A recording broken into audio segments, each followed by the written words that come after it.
Habari gani Mwanakewe TV? Kama ni mara yako ya kwanza, tafadhali subscribe na turn on notification. Karibu katika ulimwengu wa siasa. Jina langu ni Dwakewe TV. John Heche, huyu ni katibu mwenyekiti wa Chama cha Demokrasia na Maendeleo, lakini pia amekuwa na msimamo mkali sana unapokuja masuala ya kisiasa hapa nchini Tanzania.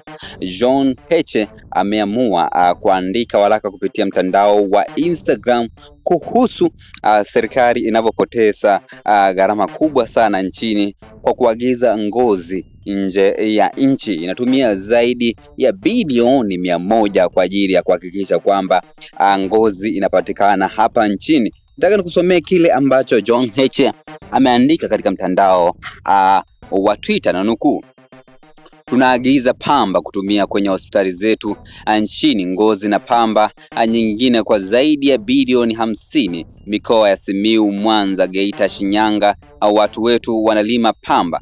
Kiwanda cha kuzalisha hizo ngozi ni chini ya bilioni 100. Ripoti ya CAG, bilioni 371 zinatumika kwa matumizi yasiyo na tija.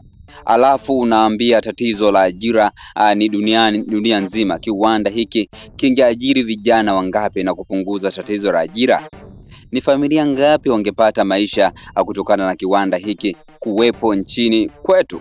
Uongozi bora na siasa safi ndio tatizo kwenye nchi yetu. Hayo ni maneno ambayo John Heche ameweza kuandika katika mtandao wa Twitter, akishinikiza kwamba serikali inabidi iweze kutengeneza kiwanda cha ngozi.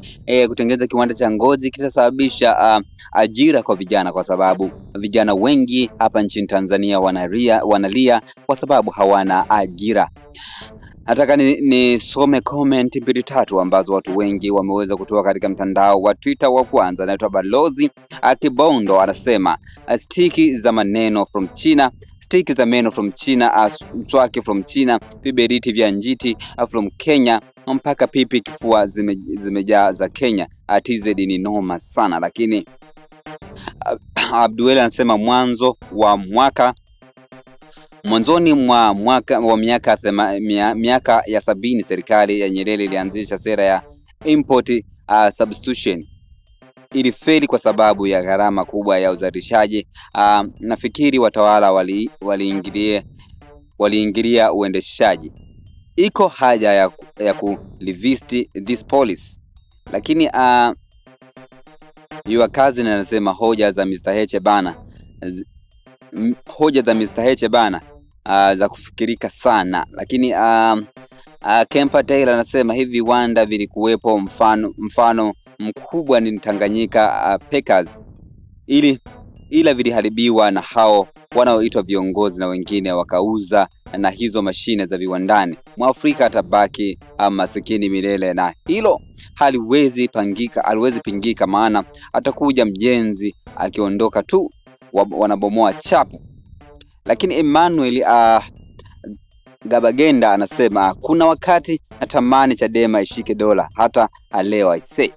Lakini Informatic anasema wewe mwenyewe ukichunguzwa una magendo yako na wizi.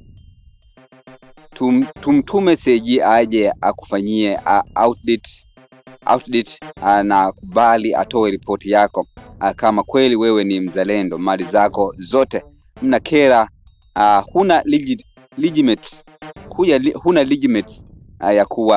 ya kusema lolote. Lakini Lobby Hood anasema pale Shinyanga kuna kiwanda cha Wachina cha kuchambua pamba na nguo, yani nyuzi, cha ajabu, kina miaka kama 7 hivi hakifanyi kazi. Lakini Nyani Mzee anasema boxi moja la gloves tunanunua 18,000 mpaka 25, na ni kitu ambacho kitatumika kila dakika moja hospitalini, lakini zinaagizwa nje. Tunapoteza pesa kiasi gani?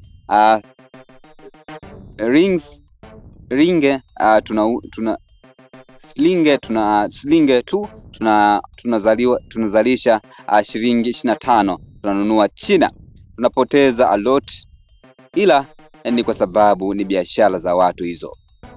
Lakini John Michael anasema kabisa hakuna uongozi bora, tuna wezi wa pesa za umma na serikali dhaifu isiyo na uwezo wa kuwajibisha wabadhirifu serikalini. Hii ni dhaifu mno. Lakini Godian anasema bro, shida ya nchi yetu ni uragai na ubinafsi wa watawala wetu. Hawa ndio wale wakipewa nafasi ya kuomba chochote ila jirani yake apate mara mbili, basi hawa watawala wetu wanaweza kudiliki kusema wangolewe jicho moja ila jirani angolewe macho yote mawili.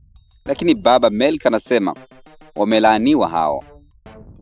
Ya Mungu Menga anasema hao mpox 55 bado zinapumua, ongezeni kichapo. Lakini Xavier anasema ni kweli kamanda, hatuna viongozi bora na siasa safi. Viongozi wa CCM kama mawe yasio na akili. Lakini Man of Wisdom anasema asante mheshimiwa Heche, tunahitaji siasa safi, haki na viongozi wazalendo. Haki hainui taifa. Lakini The Great One anasema nchi inaongozwa na watu wanaojali zaidi matumbo yao na ya ndugu na jamaa zao tu. Ni wakati wa Tanzania turudi nyuma, hatuwezi kuendelea na hali hii hata kidogo. Mungu atupe ujasiri wa kupambana uhuru wa kweli wa nchi. Lakini Zele Mipango anasema tatizo nyie ni wanasiasa. Lakini J Mbuna anasema endelea baba kutupa shule, mshikilie hapo. Lakini Lwabudugu anasema huna jipya, ndo uwezo wako wa kufikiria. Kumbuka uchumi wa nchi ni zaidi ya hayo. Lakini Patrick Creves anasema 100%. Lakini Haki Ziman anasema kabisa tunaanza na no reform no election, alafu Oktoba tunamaliza na CCM chama cha majambazi na uwezi. Lakini Kemes anasema tatua migogoro ya ndani ya chama kwanza. Lakini Prince Edgar anasema napenda unavyojenga hoja madhubuti. Yes, you are a true leader. Lakini Smera anasema hizo ni siasa za kujenga na sio za kudandia tu hoja. Mfanya siasa za aina hii ni hii mtaeleweka kweli. Lakini Jiwe Kuu anasema anzisha kiwanda wewe au shawishi chama chako Chadema mwanzishe kama umeona fursa hiyo. Chama cha zama serikali kufanya biashara zimepita, ati chama cha kibepari kinapiga upatu. Lakini Mnada Nchege anasema mkuu to abundance of water full is thirsty. Lakini anasema Mr. Helman anasema jukumu la serikali ni kuweka mazingira rafiki ya wawekezaji. Sasa kama matajiri hawataki kuinvest kwenye pamba, utalazimisha serikali. Swala la viwanda ni vipo vingi sana vinavyozalishwa na GSM and the likes. Hizo ni hoja zenu bwana. Kwa nini msiwe na wataalamu, yani wasomi wafanye research? Lakini Tito Doto anasema tunaagiza lot of Texas, tunashindwa kuweka mazingira wezeshi kwa attract FDI kama wa China kuleta viwanda vyao, ila tunaona bora tukafanye shopping Ganzu. Lakini John Heche akaja akamjibu akasema viwanda alivyoacha Mwalimu vimegeuzwa masto ya Wachina, nenda Texas. Hayo ni baadhi ya maoni ambayo wameweza kutoa katika mtandao wa Twitter. Jina langu ni DWKEO TV. Kama ni mara yako ya kwanza kuingia katika channel hii, tafadhali subscribe na turn on notification. Lakini pia unaweza kutufollow katika mitandao yetu ya kijamii kama KEO TV_.